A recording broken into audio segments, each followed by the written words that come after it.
Dr. Lisa and Dr. Britt. Hello. And we are live from Errol Street Chiropractic. We are. And we're talking about making new brain cells. So if you want to know how you might be able to make more of those brain cells, then stick around because we've got 3 fantastic ways that you can do that. And you're going to be surprised because it's pretty much our regular everyday stuff that you may not have realized were, if you're doing them, they're actually going to be making more of your brain cells. So part of the brain that will make those new brain cells is called the hippocampus. Hippie? Think of a hippopotamus. Hippocampus. So I kind of like hippocampus, but it's actually hippocampus. Think of hippopotamus, exactly. So that part of the brain, and they really only found this out not long ago because, you know, they thought that as an adult you don't make any more brain cells, that you know, once you've had that, your certain amount, then that was it. You would just have those, and as that's a bit depressing, really, as you, isn't it? as you age, they go, and then that's it. But guess what? We can make some new brain cells. It's good news. I'm excited. And it's easy. Like, these 3 things that we're going to tell you today are easy. They're easy to do. You will be doing these things with so much more intent and vigor that you're really going to be, you know, you're going to blow yourself away with this information. So now it really, and what I just kind of want to remind you of at this stage, think of people around you that are in their 70s, 80s, maybe even 90s, that are doing loads of amazing things in terms of, you know, exercising, and they're really with it, they're really switched on, their memory's great, and they've got great posture, and they definitely don't look their age. Then you might have others that you know who are quite the opposite.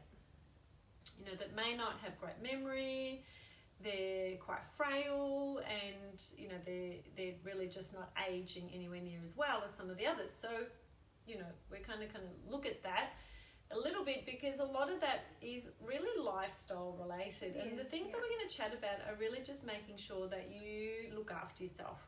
And as a bonus, you're going to be making some new brain cells. So there is a lady neuroscientist called Sandrine Thuret, and what she says about making new brain cells is interesting. So collectively now, we think that we have enough evidence to say that neurogenesis, so that's making new brain cells, is a target of choice if we want to improve memory formation or mood, or even prevent the decline associated with aging or associated with stress. Okay, so mood, aging, stress. The hippocampus actually controls memory, learning, spatial awareness, emotions. So it is a really important part of the brain, and that is where we make our new brain cells. So we're going to look at what actually helps to really grow and actually increase the size. These things actually increase the size of your hippocampus. Stress actually reduces the size of your hippocampus. First one is exercise. So you probably already figured that one out. So movement is super, super important. So not only does it increase that blood circulating, and it just flushes everything out of all parts of your body, including the brain, but the actual exercise increases a product in your brain or helps to form a product in your brain called brain-derived neurotrophic factor. And you need that to make the new brain cells. So your exercise increases that. That's pretty cool. So get exercising, guys. And it also you didn't have a reason, now you've got even more of a reason. Exactly. Now you've got motivation plus. Exercise also increases testosterone, which also increases the brain-derived neurotrophic factor, so it makes more neurons. Okay, so there's guys and gals, we have a bit of testosterone, so we all need that. There was one research done in the middle of the 1900s that looked at brain size, and they looked at people's cardiovascular health. Then they were checking these people along the way, and 20 years later, what they found was that the people that maintained their cardiovascular fitness had a greater brain mass. The ones that had lower cardiovascular fitness and higher blood pressure, so they weren't so healthy, had a lower brain mass. So their brain wasn't so big. More stress on their body as the people that were keeping quite active. So the earlier you start, the better. All right, so get moving, guys. The second thing that we want to chat to you about is sleep. All right, so getting that 7 to 8 hours a night. Yeah. And highly important.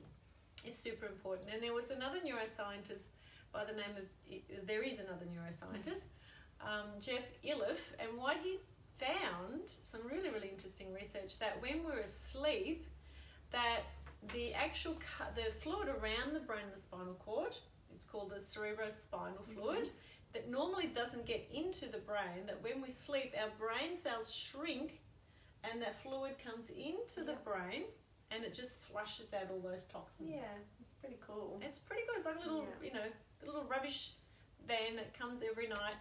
And as long as you're getting enough sleep. So the people who are deprived of sleep. And it's also true, like it's, all well and good to get that 7 to 8 hours sleep, but making sure you're getting a quality sleep as well to get you into that deep sleep. So setting up good sleep habits and that, not having screens, because that actually affects the quality of your sleep as well. Yeah. So putting in place some good sleep hygiene measures. Yeah, that is super important, because if you're sitting in front of that computer, as you say, Brit, for hours before going to bed, you're not going to get yourself into that proper deep sleep. No, you're not going to make that melatonin, because you need about 2 hours for that to actually get to a level for you to get into that nice deep sleep. So really, for 2 hours before you sleep, we should be off devices. I had this conversation with my husband at home, because he was like, he always finds that he can go to sleep if he watches a show or something. He goes, but I'm still getting 7 to 8 hours. I said, but what's this quality of sleep actually like? How many times do you wake during the night? So that's it's good to remember, even though you might be going to bed and waking up at a time, what are you doing before you go to bed? And seriously, how many people do we hear, I'm getting my 7 8 hours, but I'm still feeling tired? Yeah. And also not having your carbs late at night. That will give you too much energy to then, to sleep. So getting that sleep and that good quality sleep is important, because sleep will detoxify. And the actual product that they found that is great to get rid of this process, and it's called amyloid beta. All right. And that has been shown to create plaques in between those neurons if we're not flushing out the brain every night and doing that effectively. And that's also been shown to be in patients with Alzheimer's as they're well. The plaques that build up to cause that memory loss and that brain change. So it's just important. Like, really, it is just doing all the right things by your body. Your body will then thank you by allowing you to feel better and to function at a high level. And exercise and sleep are pretty basic. They're pretty basic things you should already be doing to live a healthy lifestyle. So it's just maybe looking at enhancing them a little bit more for yourself. Whether you're doing them, at all, or whether you're doing them, haphazardly, or so this is just arming you with that information to go, hi, I could do with some more brain cells. Let's just get that happening a little bit more frequently, and understanding, and also teaching the children this. So through example, but also teaching young ones that this is important by you doing it, and then they're going to follow suit. Okay, so it is important for teens, all ages, to get that rest. The last one is essential fatty acids, your omega-3s. Now, essential fatty acids means you can't make them. They're essential. You need to eat them, all right? And we need to be getting about 500 milligrams of omega-3 through our diet. Now, who is it that says that? It's the Australian Heart Foundation. So that's what they recommend, your 500 grams. So certain fish like your flathead, your salmon, your barramundi, so more of your oily fish. So they'll give you, and it's always hard because, people say, I don't like fish, or I don't agree with eating fish, and all of that, which is also fine. So there are other ways that you can do that. You're going to have to really eat a lot of flaxseed. Yes. Because it's not going to, you have to eat a lot to really get to that level. Not the most enjoyable thing. Flaxseed oil. Yeah, walnuts and stuff walnuts, like that. Yeah, other nuts and seeds. What about like avocados? Do you get much from them? Chia seeds a bit. I'm not sure about avocados. Yeah, like they do have some oils, good fats in them, but no. I don't think I don't know. I don't think some they've people got get a little bit confused with that type of stuff. Okay, yeah. So they're good for lots of other things, but I don't think they've got the omega-3s. But there are products now, like Metagenics have got a vegan and vegetarian omega-3, and that actually has a good dose, and that is in it comes from algae, so it's pretty interesting. They've formulated that beautifully. So very, very careful when you need to supplement. If you're not getting your fish 2 to 3 times a week through your diet, or then you need to be consulting somebody to help you. So don't just buy them off the shelf, because there are a lot that aren't of good quality. So you might be getting the omega-3, but you're also getting maybe the mercury that hasn't been cleaned out properly through a process. So you don't want cheap and nasty. You don't want to put an antibody. So do speak to a professional. Yeah, because you think about it, if you're not getting enough in your diet and you're supplementing, you still want just as good quality that you'd get from your food as well. So you need to be looking at really good quality products. So because your body is a temple. It is. And especially if you're using your fatty acids your essential fatty acids to make brain cells, you want them to be good quality so that you're actually getting the most out of them as well. Yeah, absolutely. And as chiropractors, where we do fit into all of this is that if your back and neck are not allowing you to move and exercise properly, we were talking about exercise before, then that's when you need to really have someone that will be able to check your spine and get you moving so you can get back to exercise. So we really that's kind of how we fit into the whole picture here when we're talking about all of this. So getting you exercising if you've got aches and pains is really important. That's our job. Yeah, definitely.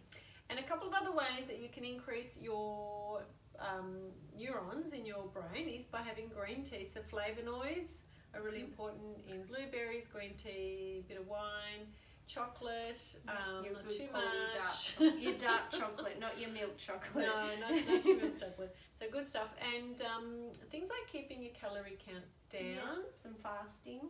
Sometimes just giving your body a little bit of a break in the morning just before you have your first meal of the day. That's really good for your brain health. And reducing your sugar intake is really, really important. And is there anything else? Some sunshine to make sure you're getting optimal vitamin D. Because you need your vitamin D to make your brain derive neurotrophic factor. To make more brain cells. So exercise outside when the weather's lovely, or if not, you can still exercise. You're not going to get any. Not today. We're not going to get much vitamin D today, but you get the picture, guys. Now, if you have any questions, do ask. Here, we're more than happy to answer questions after our live. If you have any questions you would like to ask us directly, you can private message us. If you don't already follow us on Facebook, then feel free to follow us as well. Definitely. I think that's it for today. Enjoy your Wednesday. I hope you guys are able to get a little bit of movement in your day with this wet weather. Utilise your house. Yes, and stairs. So now you've got loads of reasons why you're going to exercise more, you're going to eat better, you're going to get all that rest, and it'll make you smarter. Yeah, it'll definitely make you smarter. So there you go, guys. All right. Thanks, Britt. Take care, everyone. Bye then.